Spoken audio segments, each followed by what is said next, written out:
तुम्ही देखील सार्वजनिक बांधकाम विभाग म्हणजे पीडब्ल्यूडी विभागात उद्यान पर्यवेक्षक म्हणून नियुक्त होऊ शकतात. कृषी उमेदवारांना ही एक चांगली संधी आहे. विशेष म्हणजे हे पद आता एमपीएससी कडे गेलेले.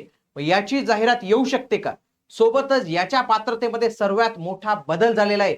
अनुभवाची अट आता काढून टाकलेले. म्हणून काय म्हटलो, कृषी उमेदवारांसाठी एक आनंदाची बातमी आहे. आणि लक्षात घ्या मित्रांनो, अशा पद्धतीची माहिती तुम्हाला महाराष्ट्रात कुठल्याच ॲग्रिकॉट चॅनलवर पाहायला मिळणार नाही. महाराष्ट्रातलं हे एकमेव चॅनल आहे की जिथं तुमच्यासाठी संपूर्ण माहिती सर्वात आधी सर्वात विश्वसनीय स्वरूपात मी देत असतो.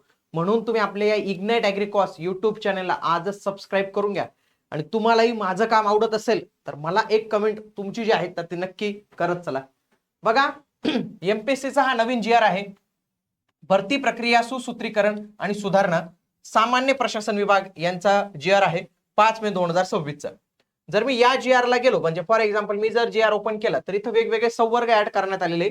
बघा, 11 नंबरचं पेज आणि त्याच्यात 53 नंबरचा हा संवर्ग बघा. परिशिष्ट 53 क्षेत्र सहाय्यक उद्यान पर्यवेक्षक. आणि उद्यान पर्यवेक्षक कोणत्या विभागात मित्रांनो? डायरेक्टली पीडब्ल्यूडी विभागात. म्हणजे एक चांगल्या विभागात, जिथं ज्या विभागात नोकरी करण्यासाठी लोक असं म्हणजे खूप आकर्षण आहे त्या विभागात काम करायला. आणि खूप ड्रीम पोस्ट असते की पीडब्ल्यूडी मध्ये काहीतरी लिपिक का होईना जावं, शिपाई का म्हणून जावं. तर त्या पीडब्ल्यूडी विभागात तुम्हाला गार्डन सुपरवायझर म्हणून नियुक्त जे आहे तर ते केलं जाऊ शकतं. चांगली सॅलरी भेटेल, चांगलं काय. विशेष म्हणजे परीक्षा पूर्णपणे पारदर्शक होणार आहे. याची बघा, याचा आता तुम्हाला मी माहिती देतो. बघा, हा 53 नंबरचा संवर्ग ओपन केलेला आहे. 231 पेजेसचा जी आर आहे आपला. 173 नंबरचं पेज आहे बघा, परिशिष्ट 53. याच्यामध्ये 4 वेगवेगळी पदं ऍड केलेली आहेत. म्हणजे मी तुम्हाला फक्त उद्यान पर्यवेक्षक सांगितलं, पण बाकीची पदं ऍड आहेत ते मला थंबनेलला टाकता येत नव्हते म्हणून. 4 पदं ऍड केलेली आहेत. कोणती कोणती बघा? क्षेत्र सहाय्यक 1, प्रात्यक्षिक सहाय्यक रेशीम उद्यान 2, सहाय्यक उद्यान पर्यवेक्षक 3 आणि उद्यान पर्यवेक्षक हे 4. हे अराजपत्रित तांत्रिक घटक आहे. म्हणजे यांची जी भविष्यात परीक्षा होणार आहे तर ते टेक्निकल सर्व्हिस म्हणजे महाराष्ट्र टेक्निकल सर्व्हिस या कॅटेगरी अंडर होणार आहे. हे इथं त्यांनी बाकीत केलेलं आहे. ओके, ठीक आहे, चला. आता इथं 4 पद आहेत बरं का. आता ही 4 पदांविषयी मी तुम्हाला संपूर्ण माहिती देतो मित्रांनो. आता पहिले जे पद आहे तर ते आहे सहाय्यक उद्यान पर्यवेक्षक, ज्याला म्हणतो असिस्टंट गार्डन सुपरवायझर. कशाचं पद आहे मित्रांनो? ग्रुप सी कॅटेगरीचं पद आहे, गट क संवर्गाचं पद आहे. आता हे पद कुठलं भरायचं माहितीये का? राज्यपाल यांच्या सचिवालयाला भरायचंय, म्हणजे तिथं भरायचंय. सामान्य प्रशासन विभाग यांच्याकडून हे पद भरती जी आहे तर ती केली जाईल. आता याच्यासाठी बघा, डिग्री सांगितलेली होती आधी. बघा, डिग्री सांगितलेली होती डायरेक्ट ऍग्रिकल्चर मध्ये. काय पदवी सांगितलेली होती? पदवी. सोबतच 3 वर्षाचा अनुभव सांगितलेला होता. 3 वर्ष पदवी सांगितली होती, 3 वर्षाचा अनुभव. परंतु हे आता रद्द करून टाकले मित्रांनो. एमपीएससीचा जी आर आलेला आहे आणि हीच माहिती तुमच्यापर्यंत पोहोचली नसेल. बरेच उमेदवार ही जुनीच माहिती वाचत असतील. नवीन माहिती काय आली माहितीये का? आता फक्त 10वी आणि कृषीचा डिप्लोमा पाहिजे. विषय मिटला मित्रांनो. काही एक्सपिरियन्स नाही, काही नाही, पुढचं शिक्षण झालेलं असेल ते तर भरू शकतात, पदवीवाले पण भरू शकतात. पण यांना पण इलिजिबल करून टाकलं. म्हणजे किती फायदा झाला. आता 10वी प्लस डिप्लोमावाला कृषीवाला फॉर्म भरू शकतो. जिथं त्याला फॉर्म भरता येत नव्हता आता तो फॉर्म भरू शकतो. आणि ही पद एमपीएससी कडे गेलेले. म्हणजे कळालं का तुम्हाला? एक मोठा फायदा आहे. चला पुढचं, गार्डन सुपरवायझर. कुठं पण मित्रांनो? कुठं? डायरेक्ट पीडब्ल्यूडी विभागात, सार्वजनिक बांधकाम विभाग पीडब्ल्यूडी विभागात. लक्षात घ्या, पार्क्स अँड गार्डन ऑर्गनायझेशन, उपवने आणि उद्यान संघटना आहे त्यांची. ग्रुप सीचं पद आहे गार्डन सुपरवायझर. पदवी सांगितलेली होती, सोबत 2 वर्षाचा अनुभव. आता हे रद्द करून टाकलं डायरेक्ट. यालाच तर म्हणतात रिव्होल्युशन. बघा, 10वी आणि डिप्लोमा पाहिजे कृषीचा. काही म्हटलेलं आहे का? बाकी काहीच नाही मागितलेले. 10वी आणि डिप्लोमा झालेल्या, कृषी डिप्लोमा झालेल्यांना फायदा झाला मित्रांनो. हा, जबरदस्त फायदा झाला त्यांना की ते आता अप्लाय करू शकतात.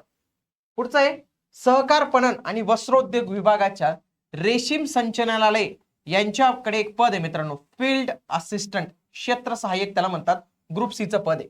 पहिले काय ते हे पाहिजे, परत ते ट्रेनिंग याच्या त्याच्यामध्ये काय लय सांगितलेले. इथं सिंपल 10वी डिप्लोमा ऍग्रिकल्चर, विषय मिटला.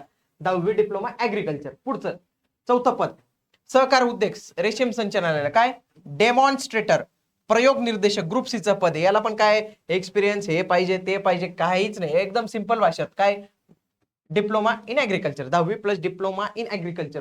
मग ही आपल्याला अशी ही 4 पदं जी आहेत तर ते पाहायला मिळतात मित्रांनो. बघा, सहाय्यक उद्यान पर्यवेक्षक, क्षेत्र सहाय्यक रेशीम उद्यान आणि प्रयोग निर्देशक रेशीम उद्यान. आता ही सर्व पदं कशात समाविष्ट करण्यात आलेली मित्रांनो? एमपीएससीच्या तांत्रिक सेवेमध्ये. लक्षात घ्या, ही MPSC ची जी तांत्रिक सेवा असणार आहे, महाराष्ट्र तांत्रिक सेवा, त्याच्यामध्ये ऍड करून दिलेले आहेत. म्हणजे आगामी काळात यांची भरती जी आहे तर ती येणार आहे, तर ते अशा पद्धतीने येणार आहे मित्रांनो. आता हे तुम्हाला तर सगळं दाखवलंच गेलेलं आहे. आता सगळ्यांसाठी एकच बदल आहे, म्हणजे काय की 10वी पाहिजे आणि तुमची कृषी पदविका पाहिजे. अनुभव आवश्यक नाही. कुठल्याही पद्धतीचा अनुभव मागितलेला नाही. वेगवेगळ्या ठिकाणी वेगवेगळा अनुभव होता. आता जाहिरात कधी होऊ शकते लक्षात घ्या. यांनी 5 मे 2026 चा GR काढलेला आहे, ज्याच्या अंतर्गत त्यांनी काय सांगितलं की 15 दिवसात आम्हाला 20 मे 2026 पर्यंत सेवा प्रवेश नियम अपडेट करून द्या आणि प्रकाशित करा. त्याच्यानंतर त्यांनी काय सांगितलं की 5 जून 2026 पर्यंत सर्व विभागांनी बिंदू नामावली द्यायचं. म्हणजे एखादा पद खाली असेल मग ते किती जागा खालीत, कोणत्या बिंदू नामावले, आणि त्याच्यानंतर नवीन परीक्षा योजना आणि ह्या सगळ्या काही गोष्टी पुढील टप्प्यात येणार मित्रांनो. म्हणजे या कालावधीत, म्हणजे 1 ते 2 महिन्याच्या कालावधीत अनेक काही अपडेट होणार आहे. आणि या सर्व अपडेट मित्रांनो मी स्वतः तुमच्यासाठी सर्वप्रथम या चॅनलवर घेऊन येणार आहे. बघा, माझं काम आहे तुम्हाला इन्फॉर्मेशन देणं, आणि याच्यासाठीच इग्नाइट अकॅडमी ही काम करत असते. इग्नाइट ॲग्रिकॉस हे महाराष्ट्रातील ॲग्रिकॉसच्या उमेदवारांसाठी एक समर्पित आणि डेडिकेटेड चॅनल आहे. म्हणून माझी विनंती असेल, तुम्ही ॲग्रिकॉस क्षेत्रातले असाल तर आजच या चॅनलला जॉईन करून ठेवा. म्हणजे तुमच्या प्रायोरिटीवर हे चॅनल पहिलं असलं पाहिजे, कारण की याच्यावर तुमच्या ॲग्रिकॉस संदर्भातले एक चांगली बातमी, विश्वसनीय बातमी, नोकरी, सरकारी नोकरीच्या विषयीची बातमी जी आहे तर ते मिळणार आहे. सोबतच मित्रांनो, कृषी विद्यापीठ भरती संदर्भात मुलांचे प्रश्न होते ते या व्हिडिओमध्ये मी सांगितलेले. कृषी सेवक भरती MPSC कडे गेलेली तर 7 काय मोठे बदल झाले ते मी सांगितलेले.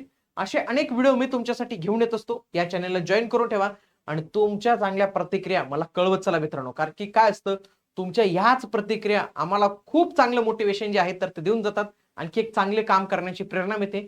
म्हणून तुमच्या कमेंट ज्या आहेत तर त्या नक्की मी बघत असतो. भेटूया पुढील व्हिडिओमध्ये. तोपर्यंत जय हिंद, जय महाराष्ट्र, धन्यवाद.